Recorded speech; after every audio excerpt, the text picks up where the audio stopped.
Two powerful new TURs are on their way, but should you summon? How's it, everybody? Celtic Link here. We're back for another Dokkan battle video. In today's video, we are taking a look at the new Ceaseless Combat Super Saiyan God, Super Saiyan Goku Kaioken, and the counterattack in the form of improvement INT hit. These are this year's 2025 Golden Week units, and we are answering that age-old question: should you summon? Are these guys worth your hard-earned dragon stones? In order to answer that question, of course, we're always going to go through our three criteria. Number one, we're going to take a look at the units themselves. Are they good enough to justify a summon with your stones? Second, we're going to take a look at their banner, right? Should you spend money on their banner? Is it worth it? Is there anything on their banner that would add to the value of your summons? And then finally, we'll take a look at what lies ahead. If you decide to invest stones in this banner, what are you giving up in the near future? So let's start with the first category, right? The units themselves.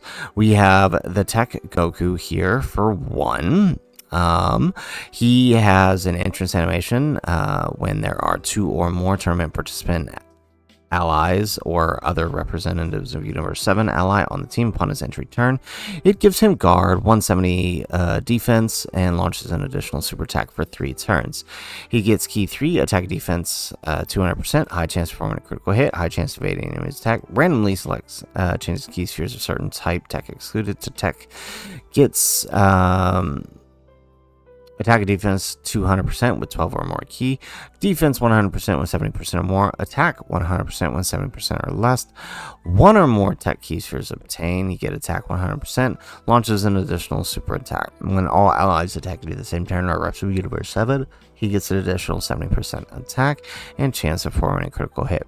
He guards all attacks, gets defense 170, launches an additional super attack and chance of performing a critical hit, and evasion 20% after he activates or someone else in the turn activates their revival skill. After the 4th turn, he can use a standby, which turns him to Kaioken times 10. He now gets key 10 and attack 200% and changes all key spheres to Teq.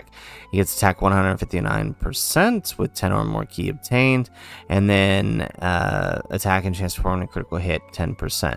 He gets a chance of evading enemy's attack 10% within the turn before attacking, and launches an additional super attack. When the character or an ally in the attacking turn is KO'd, he revives with 70% HP recovered and deals a finish skill effect that deals an extra 159%, right? So his standby is a revive counter, which will counter with super intense power, much like the GT Duo or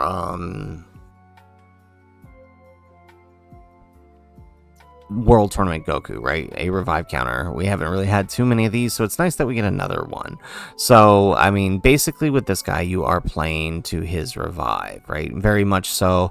He maybe not much utility in the way of the GT Duo was, since they did provide support and you were playing to that as well as playing to the counter. He's more like what's a good comparison? Dragon Fist Goku, right? Where you're playing to the standby to deal that one big hit with the Dragon Fist. It's very, very similar, although his one big hit comes in the form of a revive. His opposite, the INT hit, right, is he has an interest animation that he gets with tournament participants or Universe 6 allies, gives him evading enemies attack 20%, 160% defense, and launches an additional attack for 6 turns.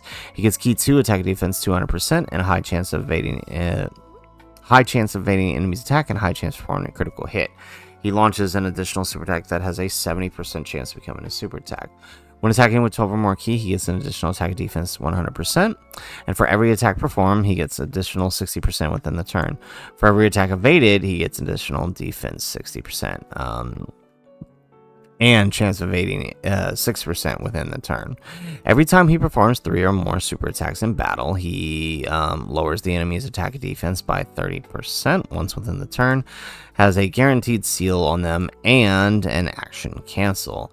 Once that happens, he also has an additional attack 60% and attacks guaranteed to hit. So very, very nice the way his passive works with itself there. Now, after 6 or more attacks or 3 or more evades, he can improve, and when he improves, right, he gets a little bit more powerful. Right now, he's 260% attack and defense and key 3. He has a great chance of performing a critical hit, great chance of evading the enemy's attack, launches an additional super attack, launches an additional attack that has a 70% chance of becoming a super attack, has guaranteed to hit, gets attack and defense 30% down for the enemy, and guaranteed seals. He also gets an additional 160% with 12 or more key, and for every attack performed, he gets an additional 66% within the turn. For every attack evaded, 66% and 6% evasion within the turn. When all allies are Universe 6, he has a Scouter in effect. And when receiving a super attack, when receiving an attack from an enemy who's hit by the super attack, he has an additional 16% defense. And he does have an active skill that can be activated when facing one enemy from the 6th turn, right? So as long as you're after the 6th turn, you've done the improvement, you can use this active skill, and it's a Ghost Usher ability, so very, very nice. He is also greatly stacking attack and defense and improved, and I think regular stacking in base, so that makes him a great unit if you're somebody who is stuck on festival battles and you've yet to complete them, especially since one of his main leads here is accelerated battle. Carries a lot of weight for a lot of the major players that can take down that fight. So with the 2 units, I would say they are definitely worth the summon. Hit especially, right? Villains need as much help as they can get, so a summon for Hit is actually going to be very, very beneficial to you if you have the villains to run around him, or even just a Universe 6 team to run. Kaioken Goku, unless you have a full Reps of Universe 7 team ready to go, meaning you pulled Blue Evolution and Goku Frieza on the anniversary, then he's a little more stuck, right? Since a lot of his passive requires that he have Universe 7 on the full rotation, so that can be a bit tough. But all in all, right, a summon for either one of these units would not hurt your stones, because they are both worth it. While Kaioken Goku may not be as good as the Hit unit, right, I definitely think Hit is in contention for number 1 next to the Kid Goku. Kaioken Goku is slightly not far behind them, so either way, both of these would be a 1 in the category of summon for the unit. They are that good. But of course, these units don't exist in a vacuum, right? They are on a banner, and we got to see if that banner is worth our stones. So let's take a look here. We have, thanks to the data download, we know that the banner is animated, and we can see exactly who's on the banner, right?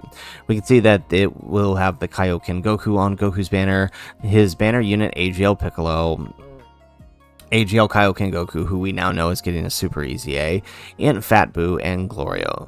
That does leave 2 open spots on his banner, but they don't really matter for the grand scheme of things. Like, no matter who it's going to be, these ones here are kind of the main draw. It could be a returning unit that is yet to return, such as Buhan, but whoever it is, it doesn't really change the overall value of the main draw here. What I will note is that there is no title here for LRs. That means there's not a single LR Awakening on this banner, which is a first for Golden Week, at least in a while.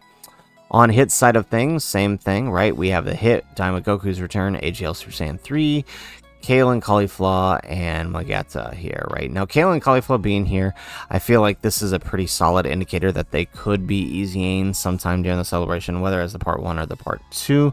They should be summoning sometime within the celebration. So, once again, it doesn't really matter who the remaining 2 units are. No matter who they are, they'll just be sort of side characters to the banner. So, looking at the banner here, I would say the best thing about the banner is the return of the Daima units. If you did not summon on Daima, Vegeta, or New Year's, this is a great chance to pick these guys up. However, if we follow trend of previous years, both the new Kaioken Goku and Hit and Glorio and Goku should be back in just a few short months on a new, even better banner for the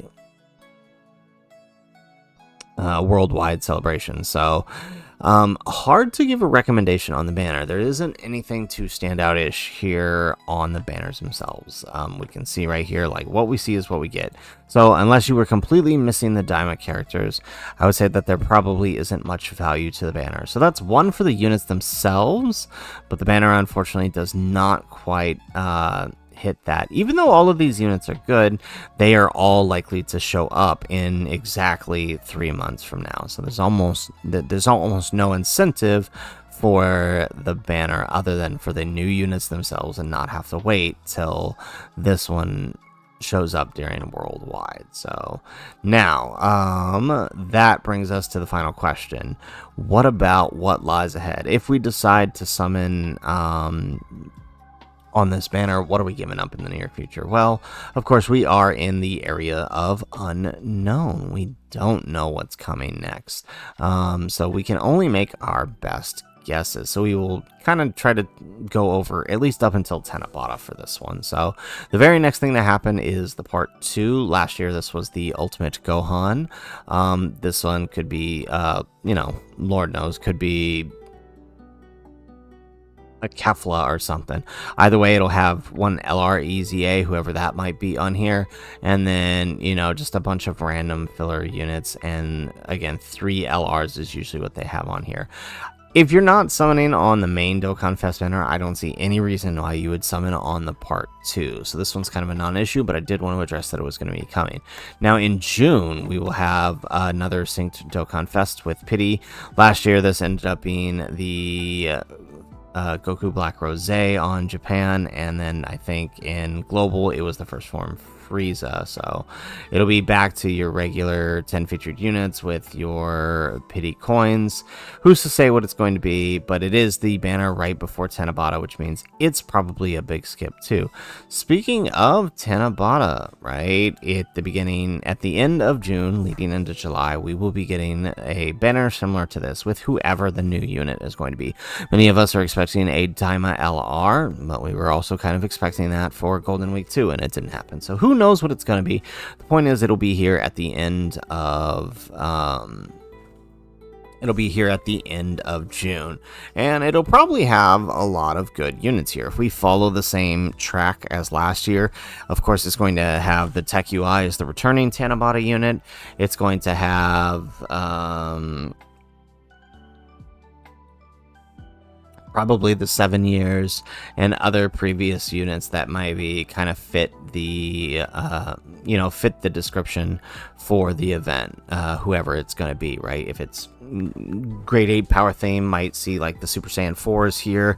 We'll definitely see the 7-year Easy A's for sure on here, but there could be like the they might keep INT Super Saiyan 4 on here if the theme is like grade 8 power or something. And then of course we'll get a returning Dokkan Fest, whoever that might be. Should be, if it's not Buhan here, then it should be the next returning Dokkan Fest would be Daima Vegeta. Whoever it is, this is probably the next big valuable banner for most players up until worldwide. This actually might hold slightly more value than worldwide because his return, right, there's only going to be 2 more chances to get him. The next chance to get him will be at in about 2 weeks after the banner releases with the Tenabata banner. But of course, you don't typically want to summon on this banner because this banner is really bad. tons of featured units. It's almost impossible to pull what you want. So it is there mostly for those who won't have gotten the anniversary LRs. This will usually drop about 2 weeks after the start of the celebration, and don't typically recommend summoning for it, but it could be helpful. Otherwise, you know, the next thing will be whatever the part 2 carnival is, but if you're not summoning on here, it doesn't really matter what that part 2 carnival is, because you're probably not doing that.